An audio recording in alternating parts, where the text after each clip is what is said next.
Bismillahirrahmanirrahim. Alhamdulillahirabbil alamin. Wassalatu wassalamu ala sayyidina Muhammadin asyrafil mursalin wa ala alihi wa sahbihi ajma'in. Subhanaka la ilma lana illa ma 'allamtana innaka antal alimul hakim wa tub 'alaina innaka antat tawwabur rahim. Wa taqabbal minna innaka antas samiul alim. Qala rabbi shrah li sadri wa yassir li amri wahlul 'uqdatam min lisani yafqahu qawli. Nawaitu ta'alluma wa ta'allima li fadada wal istifada wa tamassaka bi kitabillah wa sunnati rasulih. والدعاء إلى الهدى والدلالة على الخير ابتغاء مرضاته وقربه توابه سبحانه وتعالى. قال المصنف رحمه الله تعالى ونفعنا به وبعلومه وأمدنا بأسراره وأنواره ورفاحته في الدين والدنيا والآخرة. Kita lanjutkan kajian kitab Al-Miftah li Babin Nikah yang dikarang oleh Al-Habib Muhammad bin Salim bin Hafid bin Syekh Abu Bakar bin Salim. Pada pembahasan sebelumnya kita sudah membahas tentang kondisi-kondisi di mana boleh menggunakan wali hakim. Sekarang lanjutan dari pembahasan sebelumnya. Bagaimana kondisi-kondisi yang memperbolehkan seseorang untuk menggunakan wali hakim. Nah, kita bisa menggunakan wali hakim ketika memang wali-wali yang sebelumnya sudah tidak ada. Kemarin kan sudah ada pembahasan tersendiri terkait dengan urutan-urutan wali. Yang pertama kali yang paling berhak untuk menjadi wali itu adalah ayah. Kalau tidak ada ayah, kakek. Kalau tidak ada kakek, buyut, bapaknya kakek. Ayahnya kakek. Tapi kemungkinan ini ya sudah ada kemungkinan. Tapi mungkin saja. Mungkin saja. Kalau sudah tidak ada itu, maka nanti saudara kandung, kakak atau adik itu sama, statusnya sama. Tidak mesti kakak yang harus didahulukan, kakak adik itu sama. Atau saudara seayah saja, atau saudara atau keponakan. Keponakan atau anaknya ponakan atau cucunya ponakan. Kemudian paman seayah, kemudian sepupu dan seterusnya sampai pembahasan-pembahasan yang sesuai dengan urutan pernikahan. Nah, kemarin dibahas bahwasanya kalau misalnya ada kondisi-kondisi tertentu wali tidak memenuhi syarat, maka nanti boleh untuk menggunakan wali hakim. Ada 20 contoh di mana diperbolehkan untuk menggunakan wali hakim. Akan saya ulang sedikit dari yang pertama biar agak sedikit nyambung. Kapan bisa menggunakan wali hakim? Contoh yang pertama ini sudah dibahas. Jadi yang sudah pernah hadir ya tinggal nyimak saja. Pertama, ketika memang tidak ada wali. Misalnya walinya mati semua misalnya. Atau memang ada walinya tapi tidak memenuhi syarat. Walinya masih kecil, kan tidak bisa jadi wali. Atau walinya gila, kan juga tidak bisa menjadi wali. Dan tidak ada wali yang setelahnya itu, yang lebih jauh tidak ada. Maka nanti boleh menggunakan wali hakim. Yang kedua, walinya itu tidak diketahui keberadaannya. Apakah dia masih hidup atau sudah meninggal? Tidak tahu walinya ada di mana. Nah, anaknya mau nikah, gimana? Masa ada nikah-nikah? Tidak ada walinya. Ya pakai wali hakim. Contoh yang ketiga, walinya sedang ihram haji atau umroh. Orang yang sedang ihram itu kan dia tidak bisa menjadi wali, tidak bisa menikahkan anaknya atau siapanya, tidak bisa menikahkan. Baik dia menjadi wali dengan dirinya sendiri ataupun mewakilkan juga tidak bisa. Misalnya orang tuanya sedang ihram di Mekah, kemudian mewakilkan kepada orang yang ada di Indonesia untuk menikahkan anaknya, tetap tidak bisa kalau sedang ihram. Kalau sudah selesai ritual ibadah haji atau umroh, maka boleh mewakilkan, juga boleh menjadi wali juga boleh. Yang keempat, saya ringkas saja karena memang sudah. Wali yang menolak untuk menikahkan anaknya.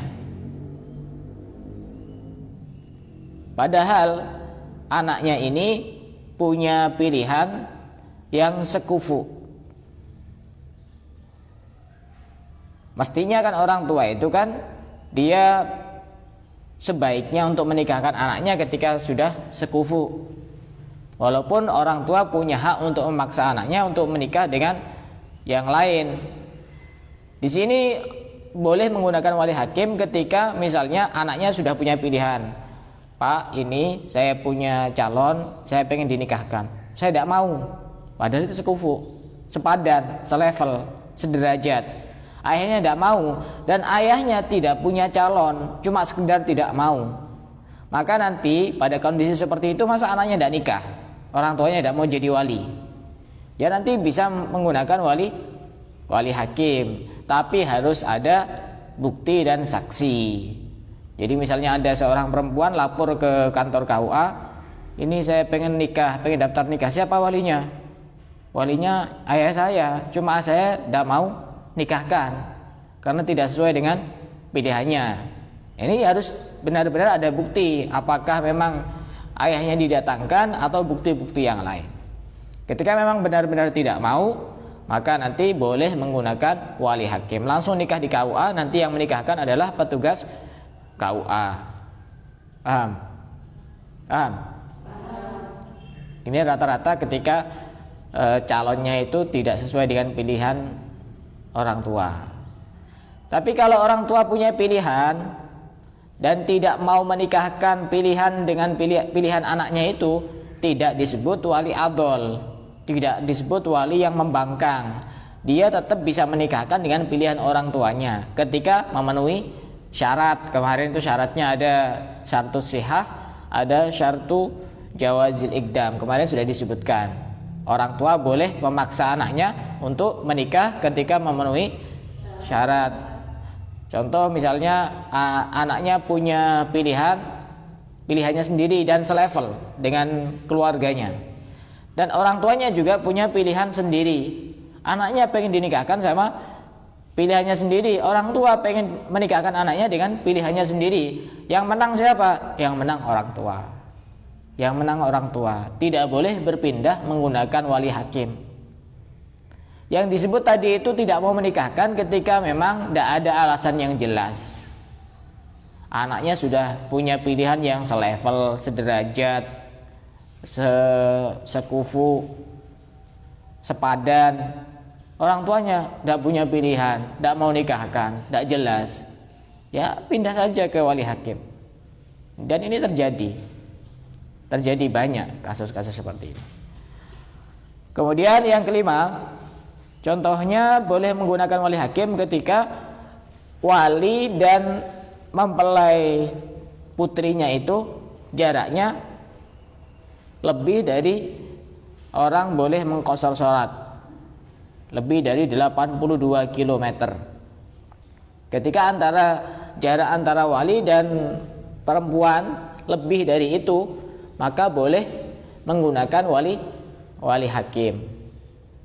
Walaupun misalnya anaknya kabur, misalnya anaknya dan orang tuanya ada di sini di Besuki, kemudian anaknya kabur ke Jakarta misalnya, itu kan sudah lebih daripada 82 km. Maka nanti anaknya boleh nikah dengan menggunakan wali hakim. Kemudian yang keenam, walinya di penjara. Ya otomatis gimana caranya menikahkan? Ya kan tidak bisa. Boleh menggunakan wali hakim. Atau kalau mau, walinya yang di penjara itu mewakilkan kepada orang lain untuk menikahkan anaknya. Atau anaknya langsung dinikahkan di penjara, boleh-boleh saja. Nah sekarang akan kita lanjutkan yang ketujuh.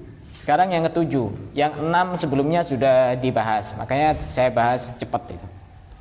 Yang ketujuh, kapan boleh menikahkan dengan menggunakan wali hakim? Tawarihi bimakna ikhtifaihi kullama tuliba minhu aqdun nikah. Walinya itu suka bersembunyi ketika diperintahkan untuk menikahkan anaknya. Contohnya waktu akad nikah, walinya ini sudah bilang siap, saya siap menjadi wali. Tapi waktu akad nikah dicari, tidak ketemu-ketemu. Di kamarnya tidak ada, di mana, di kontrakannya tidak ada, di apartemennya tidak ada, di tokonya tidak ada, sembunyi. Setelah selesai acara baru ketemu. Kamu tadi di mana? Saya sembunyi. Di mana? Di sana, di bawah pohon bambu situ. Ini seperti ini boleh. Boleh menggunakan wali hakim ketika memang orang tuanya sengaja sembunyi. Ya masa dicari kapan ketemunya? Ya kalau ketemu, kalau udah ketemu. Atau ketemu tapi tetap tidak mau menikahkan. Kan nanti repot. Kapan nikahnya? Kan kasihan itu untuk melepas lajang, status lajangnya itu. Jadi kalau orang tuanya bersembunyi pada saat diminta untuk mengakad nikahkan anaknya dan tidak ketemu, maka nanti boleh menggunakan wali hakim. Paham ya? Kalau ini gampang bisa dipahami. Sembunyi, dicari-cari tidak ketemu-ketemu, sampai tamu undangannya nunggu berjam-jam, tidak muncul-muncul. Yang kedelapan, ta'azzuzuhu ail wali bimakna annahu kullama tuliba minhul aqdu wa'adahum bil khudur wa lam yusarrih bil adli ail imtina'i wala budda min subuti kullin minat tawari wa ta'azzuz indal hakimi bibayyinatin. Ini contoh yang lain boleh menggunakan wali hakim ketika ada seorang wali diperintahkan untuk menikahkan anaknya. Dia janji untuk hadir di acara akad nikah, tapi tidak ada. Dia sudah bilang mau hadir, tapi dia tidak menjelaskan apakah nanti benar-benar hadir atau tidak. Iya nanti, ayo ini jam 1 acaranya. Ya sih, mulai dulu nanti saya ke sana. Ditunggu lagi. Ya sih, nanti saya ke sana lagi. Nanti saya masih repot ini dan itu. Tapi ternyata tidak hadir. Ini orang ngeles istilahnya. Banyak alasan. Yang ujung-ujungnya tidak hadir, dan dia tidak terus terang kalau tidak mau menikahkan anaknya. Kalau terus terang kan enak, langsung dinikahkan sama wali hakim. Tapi ini tidak jelas. Dia janji terus, janji mau hadir, tapi ternyata ditunggu-tunggu tidak datang. Itu kan pekerjaan yang paling membosankan, itu kan menunggu. Menunggu apapun itu membosankan. Kecuali menunggu kebahagiaan, itu tidak membosankan. Karena semakin lama, semakin perasaan itu semakin berbunga-bunga. Ada banyak bayangan-bayangan yang menyelimuti pikirannya. Nah, ini wali disuruh hadir tapi banyak alasan yang ternyata ujung-ujungnya tidak hadir. Beda dengan contoh yang tadi itu ya, memang sudah sembunyi. Yang ini ngomongnya mau hadir, tapi ketika sudah di waktu acaranya ngeles terus, banyak alasan. Ayo ini mau dimulai. Ya nanti sebentar lagi saya ke sana. Ditunggu sampai berapa menit. Ayo cepetan, ini sudah banyak tamu undangan yang hadir ini. Ya sebentar lagi, ini saya masih menghabiskan rokok misalnya. Tetap tidak datang. Ya sudah, kalau istilah orang Jawa kesuwen itu. Kelamaan, langsung aja. Pak Kepala KUA, ya sudah, ayo nikahkan itu. Sudah kebelet itu. Keburu-buru daripada banyak dosanya. Nah, paham ya? Contoh yang ke-9. Contoh ke-9 boleh menggunakan wali hakim. Nikahuhu ail wali idza aradal waliyu ayyankihaha li nafsihi kabni amin laisa hunaka man huwa aqrabu minhu wala man yusawihi fid darajati fa innahu yaqbalun nikaha wa yuzawwijuhul hakim. Misalnya yang menjadi wali itu adalah sepupu. Sepupu kan punya hak untuk menjadi wali kan? Padahal sepupu ini nanti kalau misalnya menikah dengan yang sepupu yang lain, maka boleh kan? Boleh. Sepupu sama sepupu boleh apa enggak nikah? Boleh. Tapi kalau kata para ulama itu sebaiknya jangan menikah dengan sepupu. Salah satu alasannya, biasanya tapi tidak mesti, disebutkan di kitab-kitab, biasanya syahwatnya itu kurang kalau menikah sama sepupu. Kenapa? Karena sering ketemu, biasa-biasa. Apalagi orang-orang desa itu kan kadang-kadang sudah boncengan sepupu sama sepupu, padahal tidak boleh itu. Kan saya keluarga. Iya keluarga, tapi tidak boleh. Itu kan bukan mahram. Ini contoh yang bukan mahram tapi bisa menjadi wali, itu sepupu. Tidak boleh boncengan, salaman sama sepupu, tidak boleh. Tidak boleh, jangan diterus-teruskan. Apalagi sepupu sama sepupu, satunya laki, satunya perempuan, pas cantik sama ganteng ini kan bisa nyetrum itu nanti. Tidak boleh salaman, tidak boleh. Kalau mau ngobrol ya silahkan, karena masih keluarga. Tapi bersentuhan jangan, boncengan jangan. Nikahi silahkan, boleh. Tapi itu katanya para ulama itu kebanyakan itu syahwatnya itu kecil kalau menikah sama sepupu. Dan nanti ketika lahir anak itu biasanya anaknya agak kurus atau kekurangan gizi atau apa itu. Ini ilmu biasanya, tapi tidak mesti. Kebanyakan seperti itu. Tapi ada juga yang menikah dengan sepupu, anaknya lahirnya hebat-hebat. Ada juga. Tapi ini ilmu kebanyakan. Tapi kalau masih ada, yang lebih bagus itu cari kerabat yang jauh. Masih ada hubungan keluarga tapi jauh. Kenapa?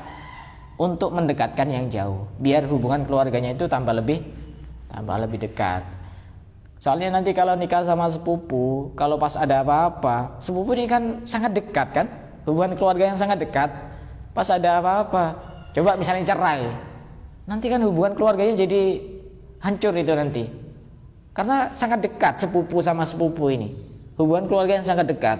Ada apa-apa, ada permasalahan, nanti tambah jauh, pasti jauh itu nanti. Susah untuk mengembalikan kaca yang sudah pecah. Hati kan seperti itu, seperti kaca yang pecah kalau hati itu sakit. Ketika sudah pecah bisa dikembalikan lagi kacanya, tapi bekasnya masih ada. Itu sama seperti orang sakit hati seperti itu. Sakit hati sama sakit gigi itu sama penyebabnya. Bermula dari sesuatu yang manis-manis.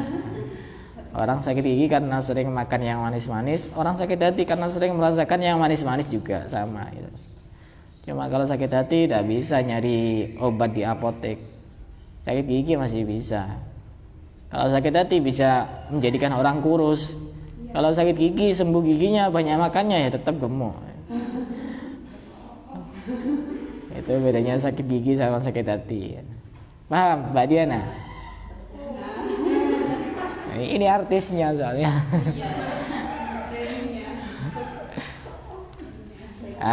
Contoh begini. Ada seorang perempuan sudah tidak punya ayah, sudah tidak punya kakek. Artinya walinya sudah ada semua. Walinya adanya cuma sepupu. Walinya adanya cuma sepupu. Nah tiba-tiba sepupu ini dia kan mestinya jadi wali, kok tambah tertarik untuk menikahi sendiri.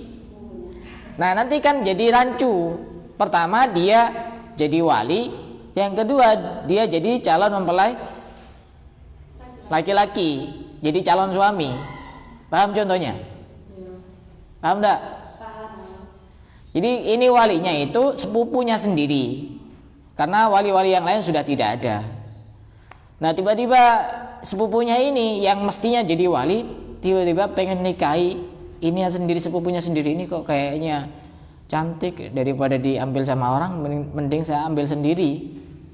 Nanti kan jadi rancu. Pertama dia jadi wali, kedua jadi calon suami. Masa iya nanti bilang seperti ini, saya nikahkan dan saya kawinkan kamu dengan saya. Terus dia jawab sendiri, saya terima nikah dan kawinnya, kan lucu. Kan begitu. Maka pada kondisi seperti itu nanti yang menikahkan adalah wali hakim, petugas KUA. Jadi tidak usah serakah. Serahkan saja kepada petugas KUA. Apakah mungkin sepupu menikahi sepupu? Ya mungkin saja. Contohnya kalau di sini ini yang punya subban itu nikah sama sepupunya sendiri itu. Boleh ya boleh. Kenapa tidak boleh? Apalagi sepupunya misalnya cantik, cerdas, solehah, pinter, nah, kan tidak apa-apa juga. Tapi sebaiknya itu menikah dengan keluarga jauh atau memang orang lain, kan nambah keluarga nanti. Contoh yang ke berapa? 10. Contoh yang ke-10. Idza arada nikahuha li tiflihi as-saghiri wala waliyalaha aqrabu minhu wala fi darajatihi fa innahu yaqbalu nikaha li waladihi wa yuzawwijuhul hakim. Jadi ada seorang paman, kemudian dia punya anak yang masih kecil. Nah, kemudian ada calon mempelai perempuan yang walinya adalah pamannya sendiri.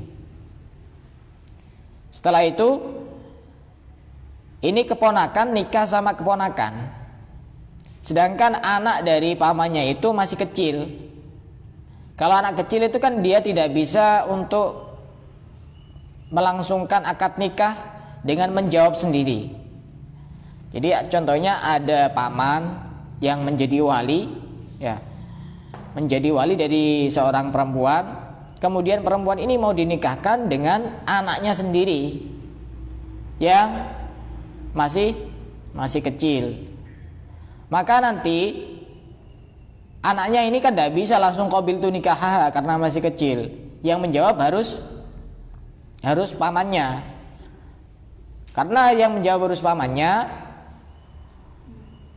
dan dia juga statusnya menjadi wali daripada si perempuan tadi itu, maka nanti menjadi dia punya dua status. Maka nanti yang menikahkan adalah wali hakim. Paham contohnya? Paham? Yang tidak paham yang mana? Ada perempuan, ini keponakannya. Ada paman punya keponakan perempuan. Ya, punya keponakan perempuan, dan paman ini punya anak laki-laki yang masih kecil atau gila. Salah satu dari itu. Kemudian anaknya sendiri ini mau dinikahkan sama keponakannya itu, yang perempuan itu. Nah, sedangkan wali dari yang perempuan itu adalah orang tua dari calon suaminya. Nah, nanti ketika jadi wali, otomatis dia juga yang menerima untuk qabil tu nikah dari anaknya sendiri. Kan tidak bisa, karena dia rangkap jabatan. Rangkap jabatan kan tidak boleh. Maka nanti yang menikahkan adalah wali hakim dari petugas KUA, dari kepala KUA. Yang tidak paham tanya. Paham? Yang nomor 11, yang terakhir, nanti dilanjutkan besok.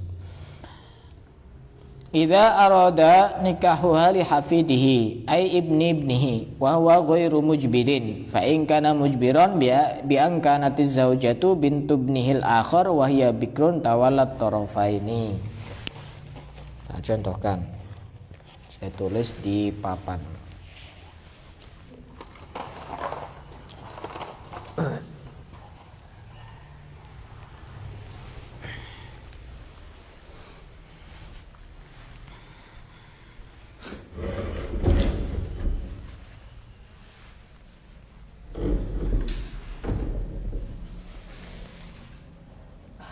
Contoh misalnya ada seorang laki-laki namanya Zaid. Ya, Zaid punya anak dua. Pertama namanya Bakar. Yang kedua namanya Salman misalnya. Kemudian Bakar ini sebentar, mana penghapusnya?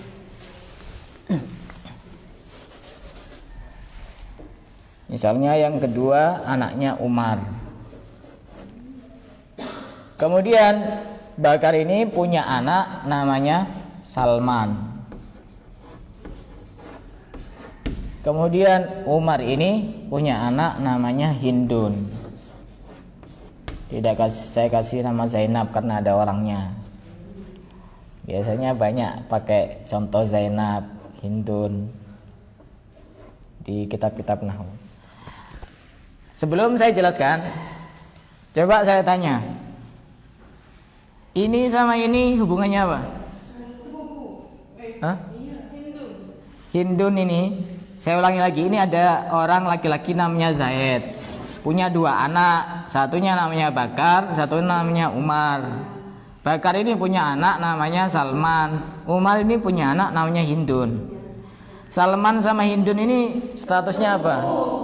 Boleh nikah ya? Boleh nikah. Nah, kebetulan ini Umar dan Bakar ini mati, mungkin karena kena corona.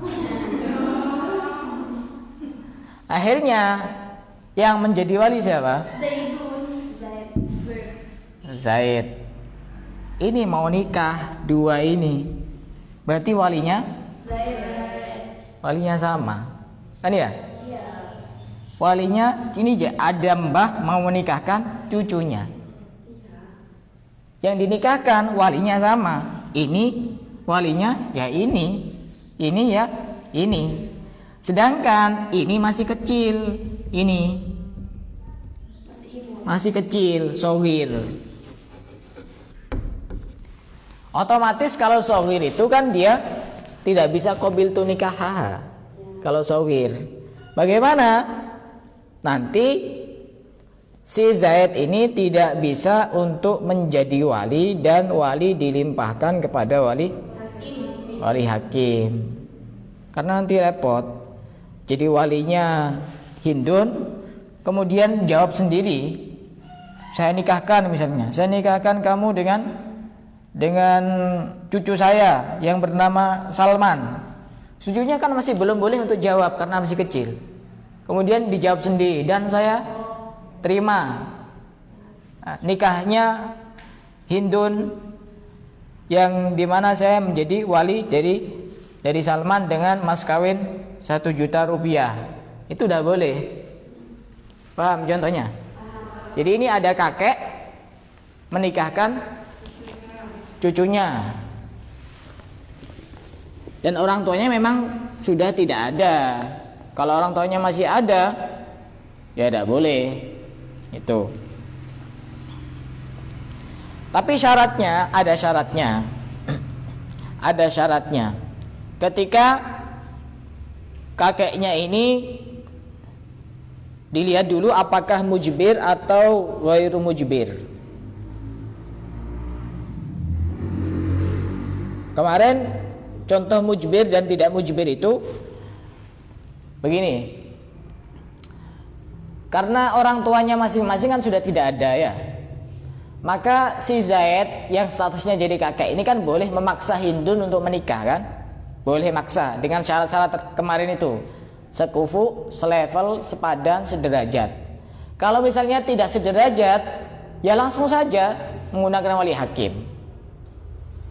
Kalau memang tidak sederajat, boleh menggunakan wali hakim. Tapi kalau sederajat, ya tetap menggunakan wali ini, yang kakek ini. Atau misalnya si Salman ini sudah dewasa, ya otomatis kan bisa jawab sendiri. Jadi nanti si Zaid ini jadi walinya Hindun, begitu. Atau misalnya contoh yang ini hindunnya ini sudah janda. Hindun sudah janda ya. Kalau janda itu kan tidak bisa dipaksa kan? Tidak bisa dipaksa. Maka nanti Zaid ini tidak boleh memaksa Hindun untuk menikah dengan Salman. Nanti walinya tidak bisa Zaid tapi langsung pindah kepada wali hakim. Karena memang janda tidak boleh dipaksa. Harus sesuai dengan kemauannya sendiri. Atau misalnya antara Salman dan Hindun ada permusuhan kemarin itu. Ini juga tidak boleh. Kalau tetap maksa nikahkan, tidak sah. Langsung pindah saja kepada wali hakim. Begitu. Ada apa syarat-syarat kemarin itu? Boleh maksa itu ketika memenuhi syarat. Pertama, sekufu.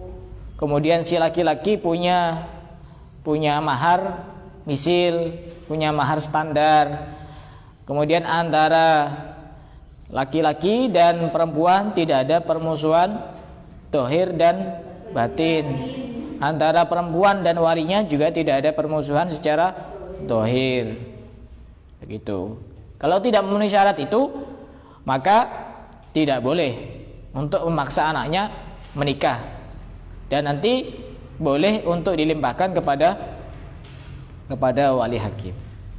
Paham? Yang ini contohnya ini paham?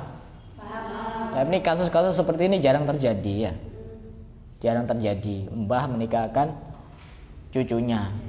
Yang mbah ini statusnya rangkap jabatan, menjadi wali dari ini Hindun ini, dan juga untuk menjawab kabulnya Salman karena dia masih kecil.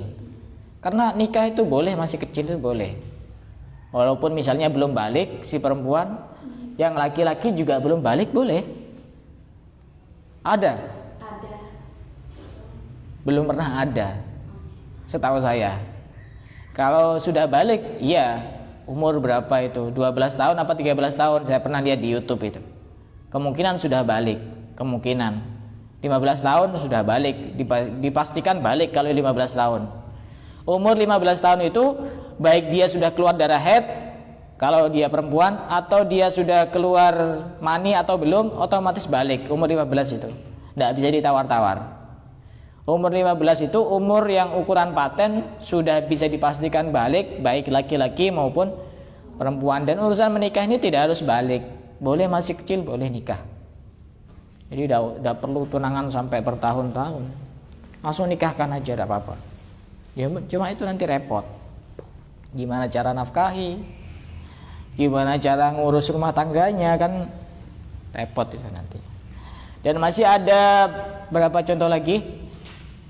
Ini sudah yang ke-11. Berarti masih ada 9 lagi contoh-contoh di mana boleh menggunakan wali hakim. Dan insya Allah akan kita lanjutkan pada pertemuan yang berikutnya. Dari sini ada yang mau bertanya? Ya kan? Wali hakim paham ya? Jadi petugas KUA itu wali hakim itu. Ya. Tapi bukan tentang ini, tentang perceraian. Ya. Kan seorang wanita itu tidak boleh menggugat cerai suaminya tanpa alasan yang jelas, Ustaz. Apa termasuk alasan yang jelas ketika intinya suami menikah tanpa sepengetahuan istri? Apa itu bisa dijadikan alasan untuk menggugat si suami? Bisa-bisa saja. Sebenarnya secara aturan itu laki-laki itu tidak harus izin kepada istrinya kalau mau menikah lagi secara aturan. Cuma nanti efek dari sosialnya itu masa iya tega. Kalau memang dia benar-benar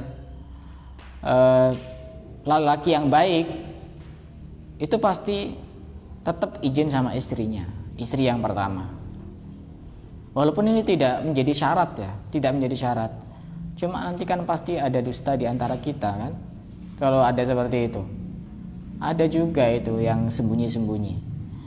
Yang nikah kedua pas sembunyi-sembunyi tanpa sepengetahuan dan izin dari istri yang pertama. Bagaimana nikahnya? Sah.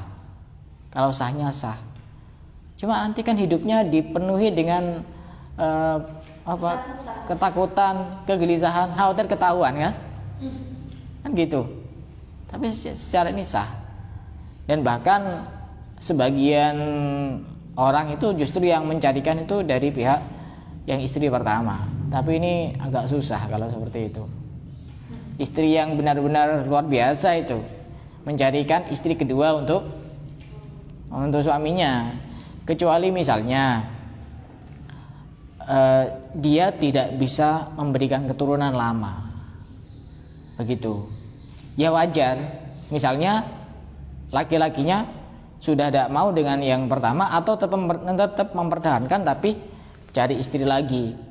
Ya kan mau nikah, tidak punya keturunan gimana? Itu boleh-boleh saja. Jadi pernikahannya tetap sah. Menggugat ya silakan, ya boleh-boleh saja. Bisa dari bahasa. Iya bisa. Cuma lagi-lagi pengadilan agama tidak bisa menjatuhkan talak secara aturan fikih. Yang bisa menjatuhkan talak adalah suami. Kalau suaminya sudah, ya saya talak kamu, ya sudah, putus hubungan sudah. Kalau belum ya belum. Gitu. Ada pertanyaan lain?